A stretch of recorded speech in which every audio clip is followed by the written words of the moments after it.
Hello, and welcome to the New Europe studios on Place Jourdan in Brussels. I am Dan Alexei.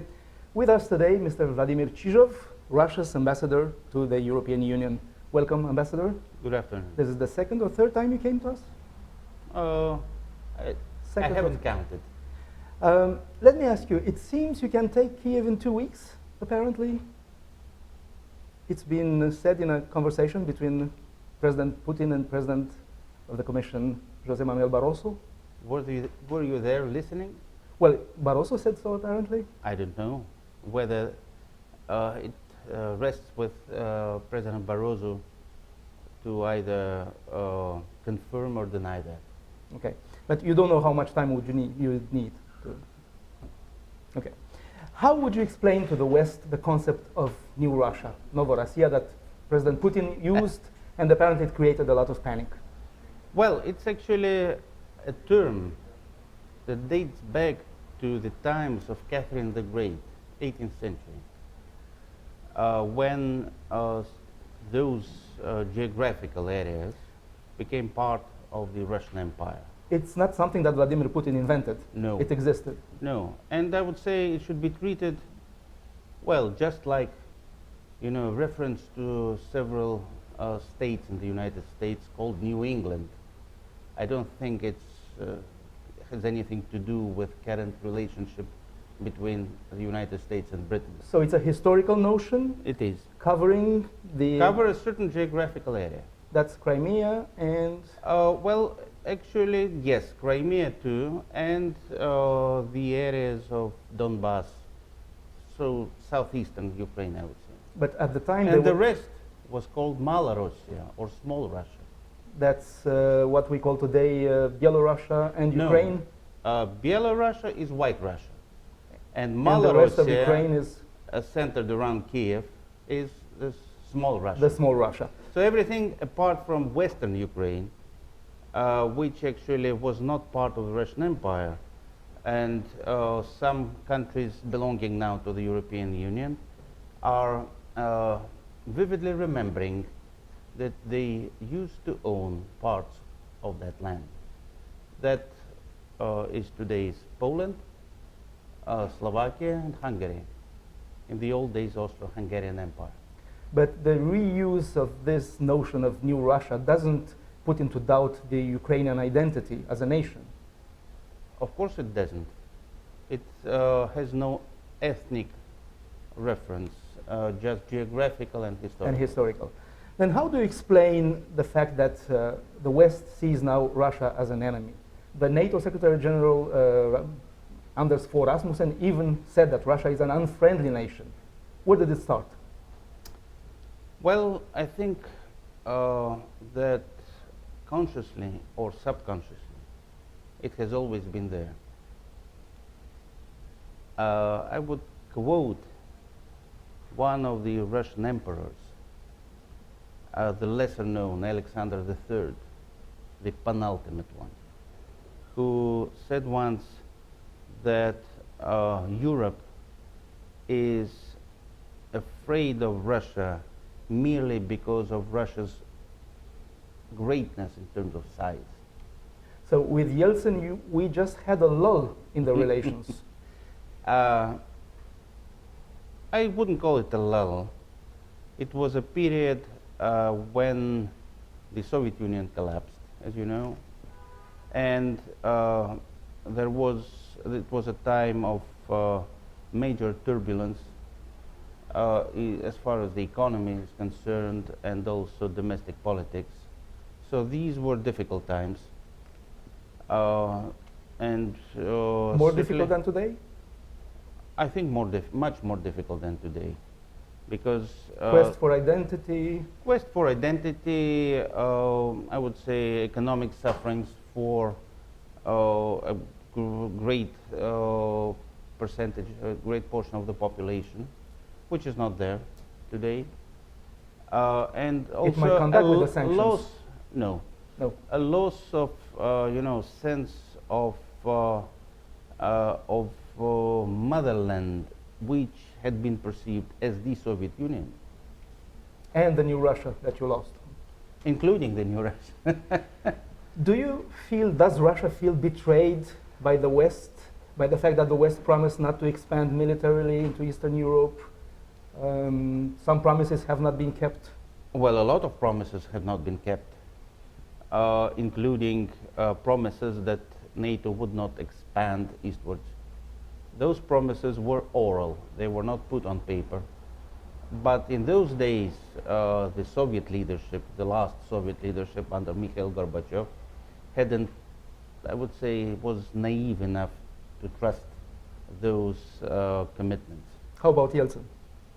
I wouldn't know, perhaps him too. So do you feel like the West turned its back to Russia? Or there was some huge misunderstanding? I think the West overall, and by saying the West, I mean both Western Europe and the United States, I think they lost this chance of creating a really an equal partnership at that stage with Russia, preferring to pursue their geopolitical goals. In this view, would Eastern Europe have been something like a buffer zone?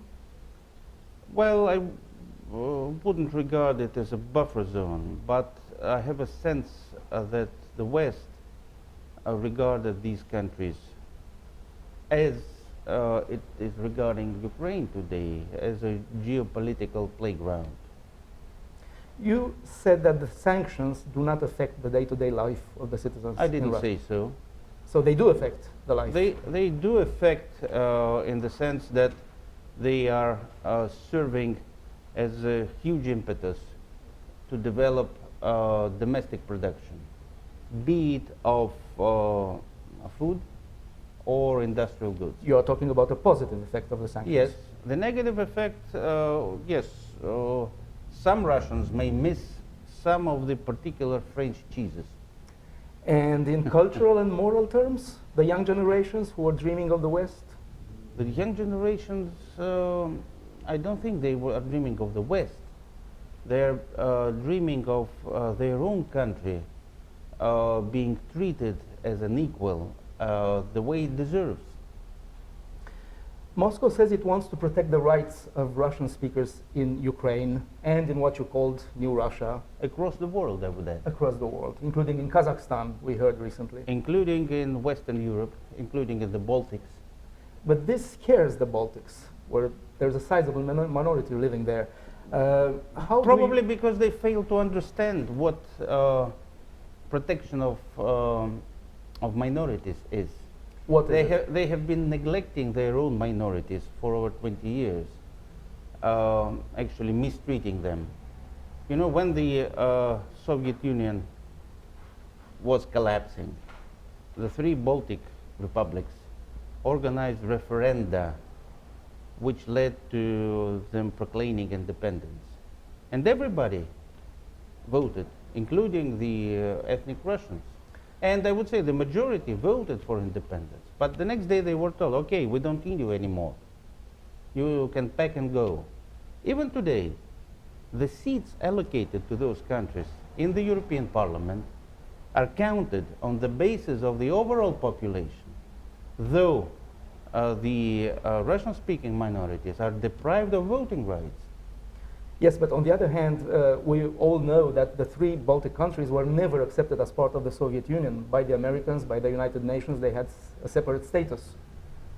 So they didn't have a separate status. There was a separate policy on the part of those Western countries, which did not prevent them to sign the Helsinki Final Act, for example, in 1975, and make statements, including the then US President Gerald Ford, actually de facto accepting the fact that the Baltic countries were perceived as part of the Soviet Union. So that didn't matter much. Okay, high-level delegations from the West did not travel to those three republics. Well, other foreign leaders did. But what stops you from giving them reassurances that nothing bad to them would happen? Well, Because the situation is rather tense. the situation is artificially tense. Russia has no intention. When we speak about protecting Russian speakers, we mean by political, diplomatic, and moral means, by promoting, Russian language, Russian culture, by actually drawing the attention of the European Union, of the Council of Europe, to facts where there are deficiencies of their rights. But it doesn't mean that to all the countries where there are Russian speakers, and there are many, by the way, in other parts of the world, that Russian tanks will necessarily have to roll. When you speak about the rights of the Russian minorities in the Baltic countries, would you go as far as to ask, for instance, for Russian to be accepted as an official language of the EU? Well, I know the existing rules within the European Union. In order for a language to be accepted as an official language of the EU, at least one EU member state should recognize it as an official language. That has not happened so far. Until now. How do you view the negotiations inside the EU, inside the institutions, with the formation of the new Commission, and concerning the overall attitude towards Russia? It's been said that it's a good thing for Europe that people like Donald Tusk, the new president of the Council, is a hawk and knows about Russia and can take a stand against Russia. How do you view all this?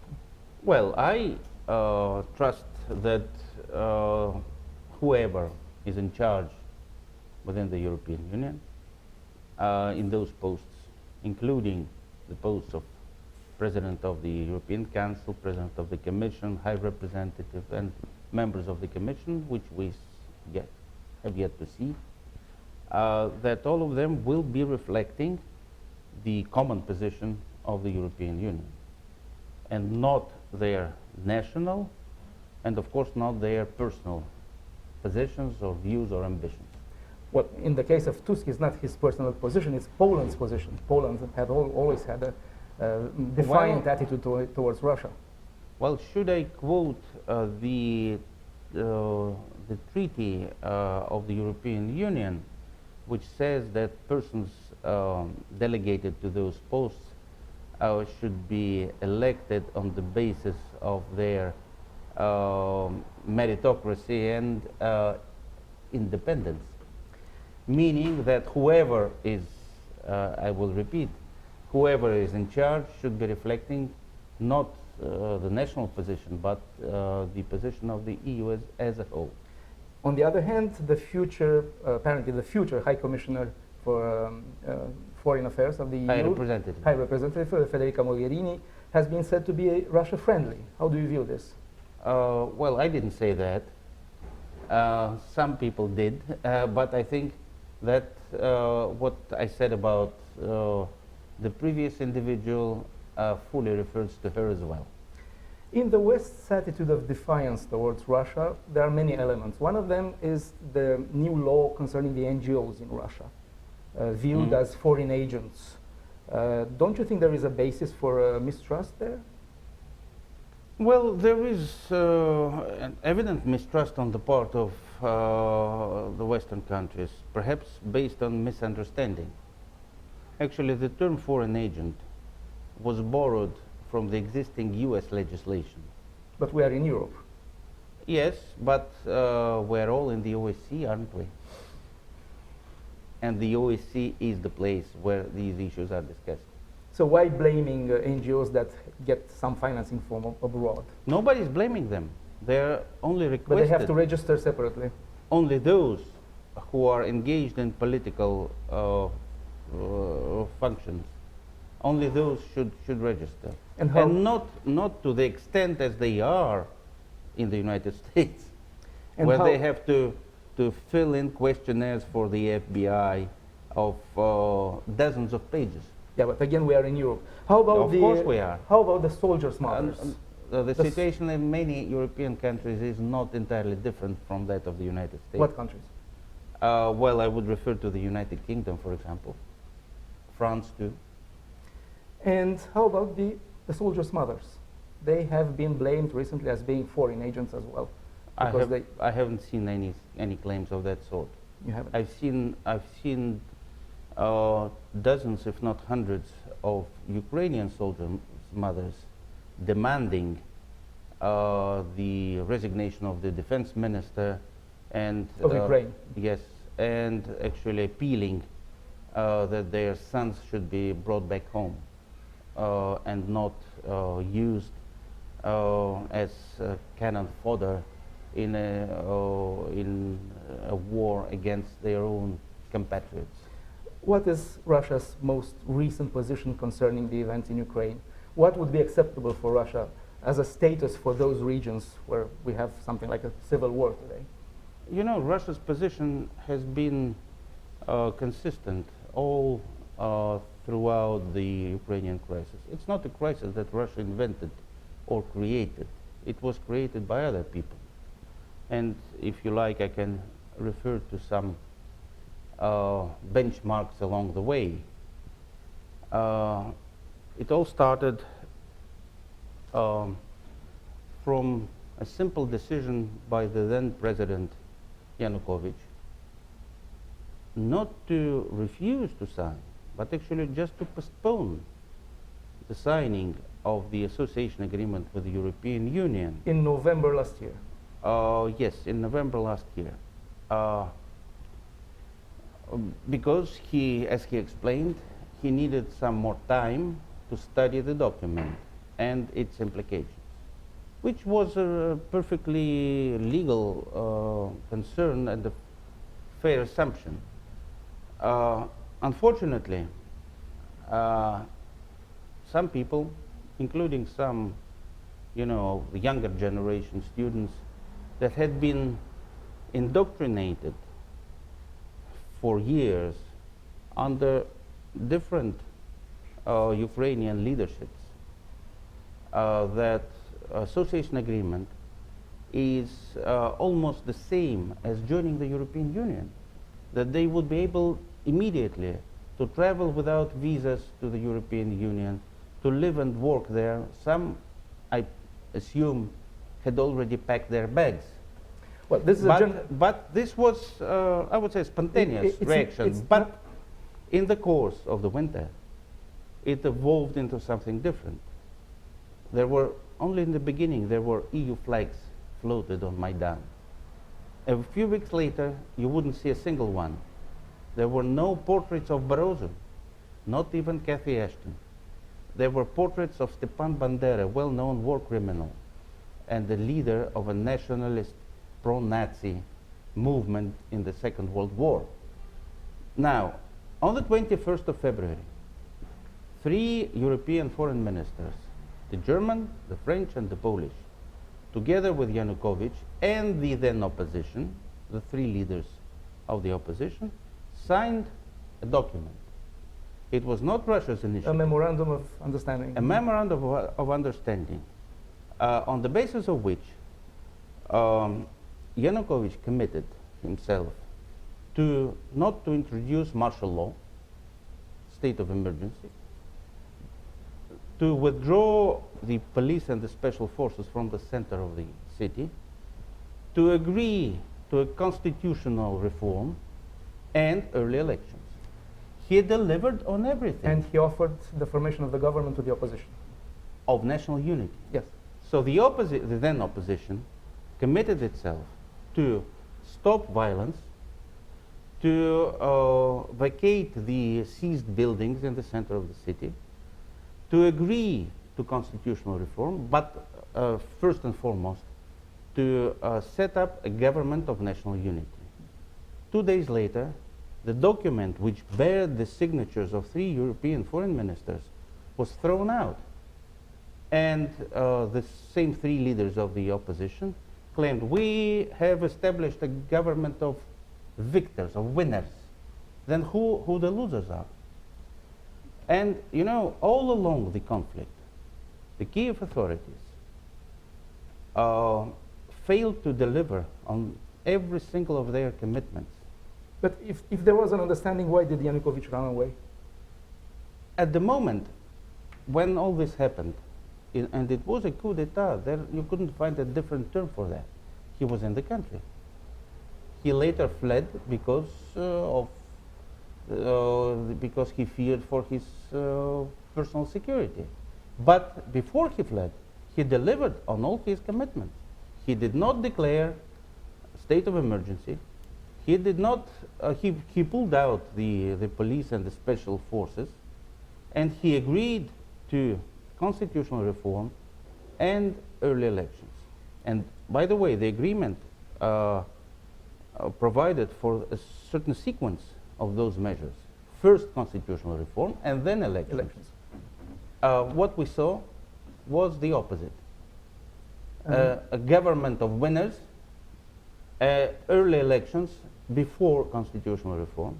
Even now they've proclaimed early parliamentary elections without even changing the law on elections, which they had promised to do. Yes, and knowing that they will not be held in some areas of the country. And then the mechanism started, and now we are in a stalemate. Coming back to the sanctions, why was there no ban on alcohol from the West? I really don't know. Because wine, cognac can be imported you freely. know, one of all the motivations behind those certain measures were practical economic considerations. One of the the biggest Russian banks that were put under sanctions was the Russian Agricultural Bank, Yes. which is the major source of credit for Russian agricultural sector. And since it was put, under strain with those sanctions, its room for maneuver in providing credit for Russian domestic agriculture was limited, thus putting European exporters of produce, of meat, of dairy products in a preferential position. So that was the motive behind, selecting all those elements. And now you say it's a good situation for the country because people can start producing again under strain. Well, it's let me remind you of the situation in the 1990s, which we already discussed. You even imported flowers from Spain and cherries and... well, we still import tulips from the Netherlands. Why don't you produce them? Well, the climate is not very favorable. It also refers to wines. Yeah. But in the 1990s, the Russian market sort of popped out open, and European exporters took advantage of that without any restraint or competition. So they took it for granted. And the amount of food exports to Russia has reached something between 12 and 13 billion euros. Because you had no distribution networks inside the country. That too. And as a result, it was stifling the domestic production. So the government has for many years now been looking for ways to promote domestic production. It has gained some successes in certain sectors, like poultry, like pork meat, some others, but not in all. So this was a situation, and the sanctions provided involuntarily an opportunity to the pursue impulse to change this. Yes. What do you expect from the Minsk negotiations on Friday? Is there anything to come out of them? You mean the countergroup? Yes, yes, yes. Well, With I the see. OSCE and... Yes, I see this as a very good starting point, because it involves the parties to the conflict. Everything else involved one party to the conflict and, a number of outsiders. Why the OSCE and not Europe? Well, the OSCE was created to deal with issues like that.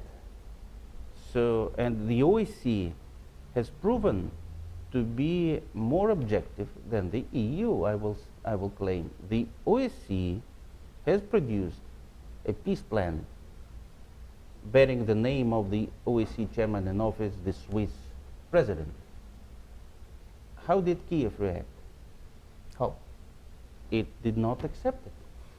Poroshenko, instead of that, produced his own peace plan, which is substantially different. And how did the EU react? Fully supported, applauding with both hands the Poroshenko plan, forgetting about the OSCE plan, which I think is a shame. And to conclude, what would be the message that you would pass to Europe, and what would be the Europe that would suit Russia's interests? Well, given that we are at a cross point now with the new Commission, from NATO changes as well. From the viewpoint that Russia yes. is part of Europe and has always been, it's the largest European country, we see that there, in this, I would say, developing multipolar world of ours, there are three pillars of what we call the European civilization. One is Western Europe, or you could say the EU, the other is Russia, and the third is North America. That's an objective fact. These three pillars should work together to form, I would say, a common position in this developing multipolar world of ours. There are other centers of power. It's no longer a bipolar or much less a unipolar world. We all know that Asia is rapidly developing today, perhaps Latin America tomorrow, Africa the day after. Brazil, or India. Yes. So that really means that competition in the world, in the good sense, not military competition, but in terms of economic development, in terms of standards of life, that requires some concerted action without introducing any confrontations, of course. But having said this, I think Europe, Western Europe, and North America too, should not forget that there is no monopoly on truth, and there is no monopoly on values. Values are negotiable. Does that mean that you expect Europe to accept Russia with that new Russia or without it? Well, that new Russia is not part of values, I would say. It's, as I said, a geographical and historical term. Mr. Chizhov, thank you for being with us. I am Dan Alexei.